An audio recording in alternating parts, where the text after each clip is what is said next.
반가 안녕하세요. 박용덕입니다. 2022년 제33회 공인중개사 시험 대비 모의고사 해설 강의, 이번 시간은 공인모 제4회 모의고사 해설 강의 마지막 시간입니다. 31번입니다. 2022년 8월 1일 갑과 을은 갑 소유의 X 토지에 관해서 매매계약을 체결하였다. 병과 을과 병은 농지법상 소유 제한을 회피할 목적으로 명신탁 약정을 하였다. 그 후 갑은 을의 요구에 따라 병 명의로 소유권 이전 등기를 맞춰주었다. 이 사정을 아는 개업공개사가 X토지의 매수 의뢰인에게 설명한 내용으로 옳은 것을 모두 고른 것은 했는데, 이게 소위 3자간 명의신탁이죠. 소위 등기 명의신탁이라고도 합니다. 기억해 보면 갑이 병과 병 명의로 맞춰준 소유권 이전 등기는 유효하다 했는데 틀렸네요. 무효죠. 명의신탁 약정 무효고 그로 인한 물권 변동 효력도 무효입니다. 그 다음에 니은, 을은 병을 상대로, 을이 신탁자입니다. 병이 수탁자고요. 매매 대금 상당 부당이득 반환 청구권을 행사할 수 있다 했는데, 지금 제3자에게 처분했다면 부당이득이 발생했는데 처분하지 않았기 때문에 소유권도 을에게 있는 게 아니기 때문에 소유권은 갑에게 있는 거죠.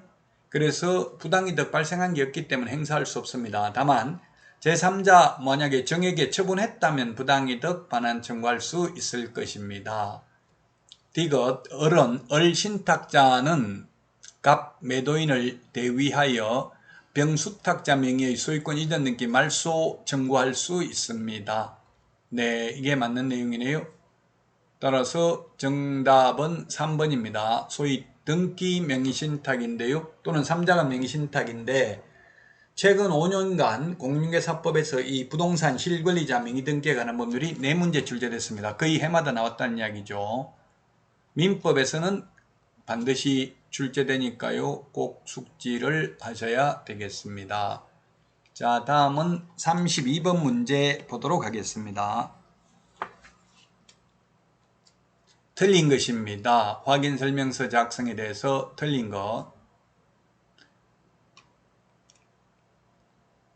1번 개업공개사 기본 확인사항은 개업공개사가 확인한 사항을 적습니다. 세부 확인사항은 의뢰인에게 물어보고 적습니다. 권리관계는 등기부기재사항은 등기사항 증명서를 확인하고요. 실제 권리관계는 의뢰인이 고지한 사항을 적습니다. 매매의 경우 취득시 부담할 조세의 종류 및 세율은 중개 완성되기 전에 지방세법 내용을 확인해서 적으면 됩니다. 취득시 부담할 조세입니다. 취득세는 설명해야 되지만 양도소득세는 설명할 필요 없습니다. 4번 당해 중개행위를 한 소속공개사가 있는 경우 확인설명서에 개업공개사와 소속공개사가 함께 서명 또는 날인해야 된다. X네요. 서명 및 날인입니다. 또는이 아니고 및입니다. 및. 계약서 확인설명서만 서명 및 날인입니다. 물론 확인설명서에도 거래 당사자의 경우에는 서명 또는 날인하도록 서식에 입법화되어 있습니다. 자, 그 다음에 5번 중개보수는 거래 예정 금액을 기준으로 계산하여 적는다. 네, 서식에 그렇게 나와 있죠. 중개보수는 거래 예정 금액. 이게 약간 입법의 불비라고 보여집니다. 거래 예정 금액이라는 것은 실제 거래 금액하고는 다른 거죠. 개업공개사가 계략적으로 평가한 금액입니다. 실제 중개보수는 실거래 가격으로 받습니다만은 확인설명서 서식에 기재 요령에 보면 거래 예정 금액을 기준으로 계산한다라고 되어 있습니다. 따라서 4번이 정답이 되겠고요.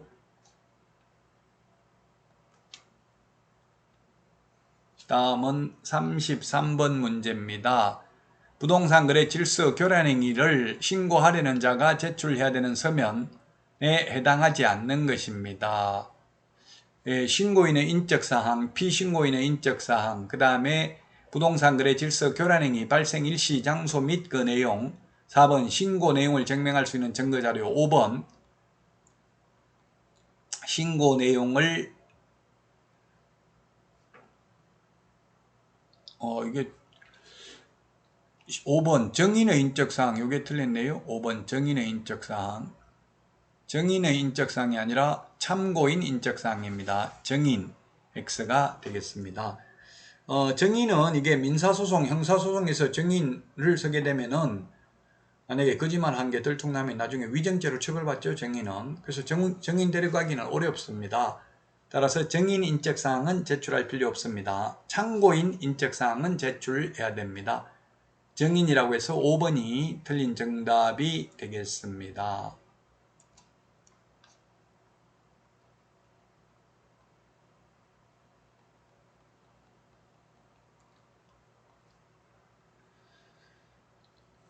자, 다음은 34번 문제 보도록 하겠습니다. 34번 문제. 개업공개사 갑의 중개보조원 을의 과실로 을의인 병이 손해를 입었다. 이에 관한 설명으로 옳은 것은 했는데, 갑은 등록 이전에 손해배상 책임을 보장하기 위한 보정 설정을 해야 된다. 등록 이전에 이게 틀렸네요. 등록 후 업무 개시 전입니다. 등록 후 업무 개시 전에 보정 설정해야 됩니다. 2번 을의 업무상 행위는, 즉 직원의 업무상 행위는 그를 고용한 개업공개사의 행위로 본다. 이게 맞습니다. 직원의 업무상 행위는 그를 고용한 사장의 행위로 본다. 추정한다가 아니라 본다. 모든 행위가 아니라 업무상 행위입니다. 3번 따라서 모든 행위 X죠. 업무상 행위는 그를 고용한 개업공개사의 행위로 봅니다. 업무상 행위만 책임을 집니다. 4번 갑 사장의 병 의뢰인에 대한 책임이 인정되는 경우 을 직원은 의뢰인에게 손해배상 책임을 지지 않는다. X입니다. 직원이 잘못했으면 직원이 손해배상 책임을 지는 것은 당연하고요. 사장에게도 책임이 있는 것이지, 직원 잘못했는데 잘못한 직원 책임은 없고 사장에게만 책임이 있다는 뜻은 아니라는 이야기입니다. 자, 그 다음에 4번 갑의 병에 대한 책임이 인정되는 경우, 갑이 개업공개사입니다. 사장이 의뢰인의 책임이 인정되는 경우 을 직원은 직접 의뢰인에게 손해배상 책임을 지지 않는다. X입니다. 당연히 잘못한 사람 책임이 있습니다. 5번 갑의 책임이 인정되어 병에게 손해배상 책임을 이행한 공제사업자는 갑 개업공개사에게 구상권 행사할 수 없다. 행사할 수 있습니다. 갑 개업공개사는 또 을 직원 잘못이 있다면 을 직원에게 구상권 행사할 수 있습니다.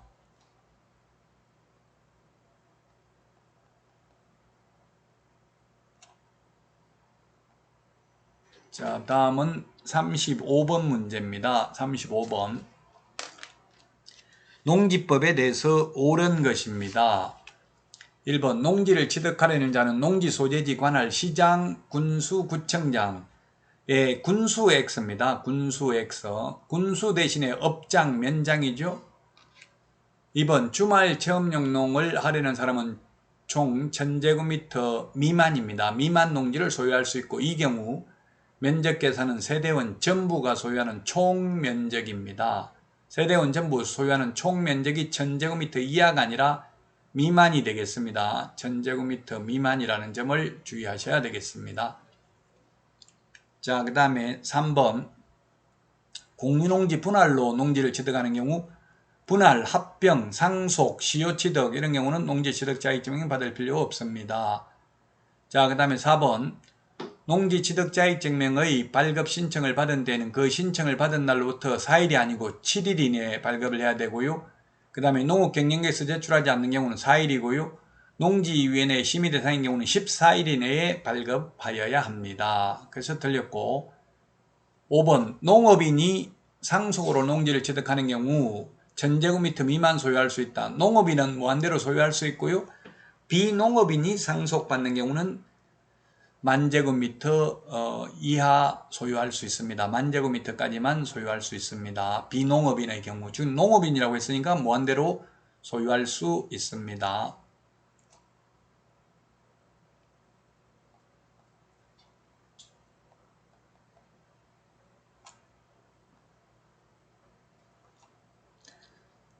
자, 다음은 36번 문제입니다. 전속중개계약 시 정보 공개해야 될 사항하고 확인 설명할 사항으로서 공통적인 정보가 아닌 것 되는데요. 공통적인 정보가 아닌 것. 바닥면의 상태 요건 확인 설명만 할 내용이고 정보 공개할 내용 아닙니다. 공시지가는 정보는 공개해야 되지만 확인 설명해야 될 내용은 아닙니다. 토지이용계획은 확인 설명만 할 내용이고 정보 공개할 내용 아닙니다. 중개보수 산출 내역, 취득시 부담할 조세의 종류 및 세율 요것도 확인 설명만 할 내용이고 정보 공개할 내용은 아닙니다. 따라서 공통적인 정보가 아닌 것 5개 5번이 정답이 되겠습니다. 이 바닥면의 상태가 올해 신설됐습니다. 확인 설명하도록 5번이 정답이 되겠습니다.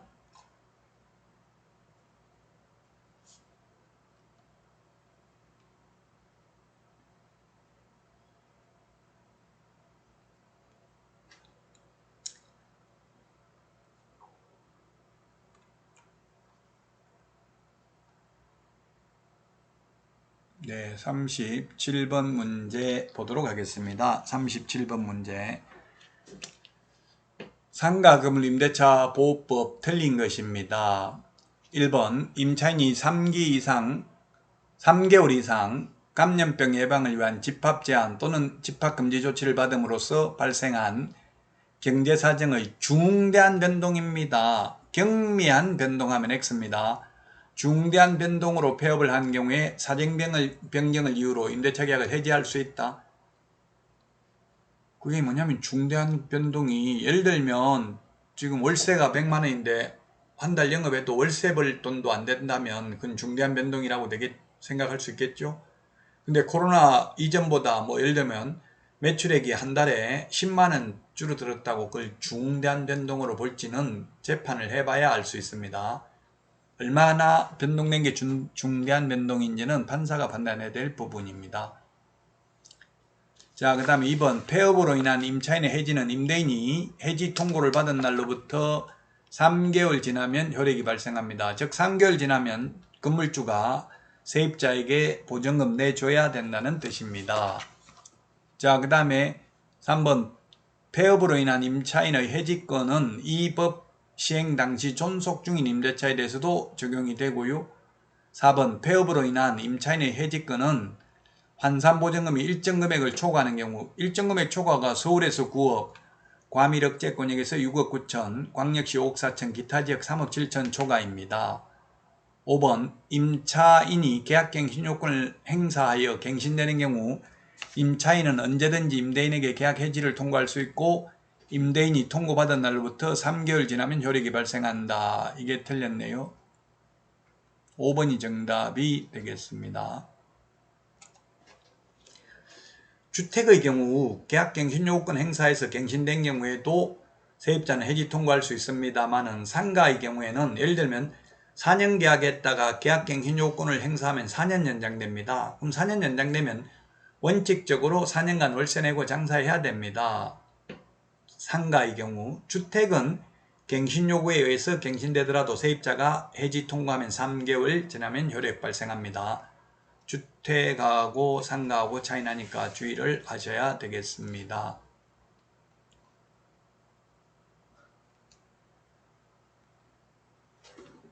자, 다음은 38번 문제입니다. 토지 취득 자금 조달 계획에 관한 설명으로 틀린 것입니다. 토지 취득 자금 조달 계획 2022년 2월 28일부로 신설됐습니다.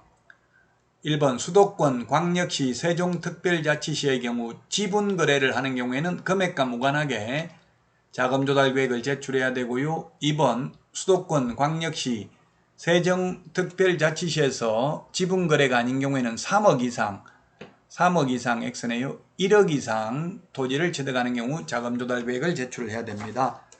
자, 우리 그 핵심 비교정리 13번에 맨 밑에 보면 수도권 광역시 세종시는 1억 원 이상 지분 거래인 경우 금액과 무관하게 기타 지역은 6억 이상 토지 취득하는 경우 토지 취득 자금 조달 계획 제출해야 된다라고 되어 있습니다.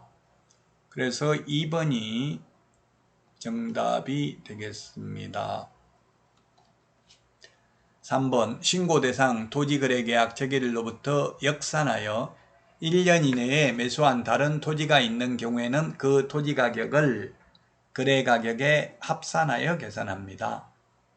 4번 매수인이 국가 등이거나 매수인의 국가 등이 포함되어 있는 토지는 토지취득자금조달계획 제출할 필요 없습니다.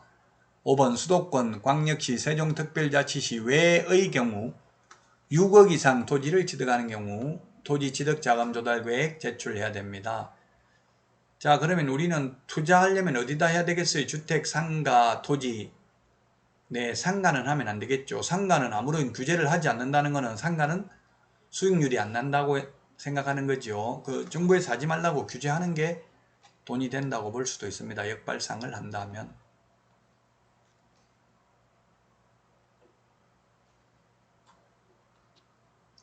자, 다음은 39번 문제입니다. 경매에 관한 설명으로 옳은 것입니다. 경매에 대해서 옳은 것. 1번 기입찰에서 매수 신청 보증금액은 매수 신고 가격의 10분의 1로 한다. 신고 가격이 아니라 최저 매각 가격의 10분의 1입니다. 그래서 틀렸고요. 매수 보증금은 최저 매각 가격의 10분의 1, 항고 보증금은 매각 대금의 10분의 1입니다. 우리 핵심 비교 정리 56번 10분의 1에 동그라미 1번 3번에 있습니다. 2번 차순위 매수 신고는 그 신고액이 최고가 매수 신고액에서 그 보증금을 뺀 금액을 넘는 때에만 할 수 있다. 이게 답이네요. 2번이 정답이 되겠습니다.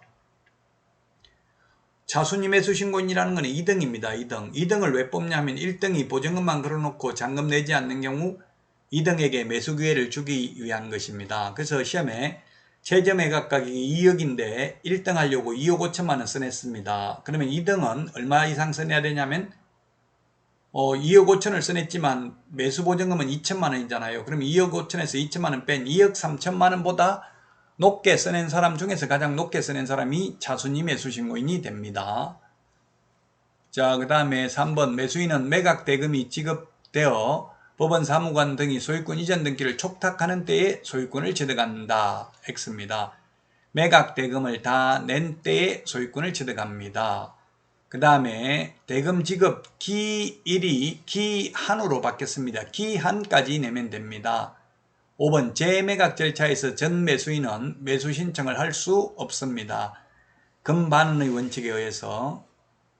또 매수 신청을 하면 또 보증금만 내놓고 잔금을 안 내면 고의로 경매 절차를 지연시킬 수 있겠죠.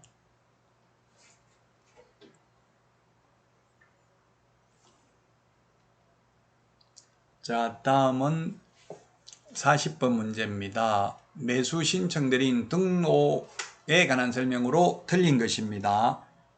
1번 매수 신청들이 업무정지는 1월 이상 2년 이하입니다. 공인중개사법상 업무정지를 6월 이하죠. 그리고 2번 매수 신청들이 업무정지되면 출입문에 업무정지됐다고 써붙여야 됩니다. 공인중개사법상 업무정지돼도 출입문에 업무정지됐다고 써붙일 의무 없습니다.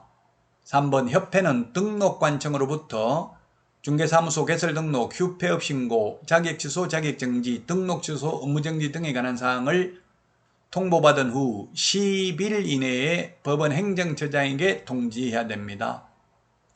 4번 공인중개사 법령상 사무소 개설 등록에 필요한 실무교육을 이수하고 1년이 경과되지 아니한 자는 매수 신청들이 실무 등록을 하기 위한 부동산 경매 관련 실무교육은 별도로 받지 않아도 된다. X 받아야 됩니다. 즉 매수 신청들이 실무교육하고 중개 실무교육은 별도의 교육이니까 둘 다 받아야 됩니다. 사전교육의 유효기간은 1년이라고 했죠. 그래서 중개 실무교육 받고 1년 안에 개업하거나 취직 안 하면 다시 받아야 되고요. 그러면 개업이나 취직을 했다가 그만두고 1년 안에 다시 중개업을 하려면 또는 소속공개사로 취직하려면 중개 실무교육은 안 받아도 되죠. 그러나 매수 신청드린 등록하려면 매수 신청드린 등록을 위한 실무교육은 받아야 됩니다. 4번이 틀린 정답이고요. 5번 보수 지급 시기는 매수 신청인과 매수 신청 대리인의 약정에 따르며 약정이 없을 때에는 매각 대금 지급 기한일입니다. 매각 대금 지급 기한일이 되겠습니다. 중개 보수는 거래 대금 지급이 완료된 때죠. 약정이 없으면.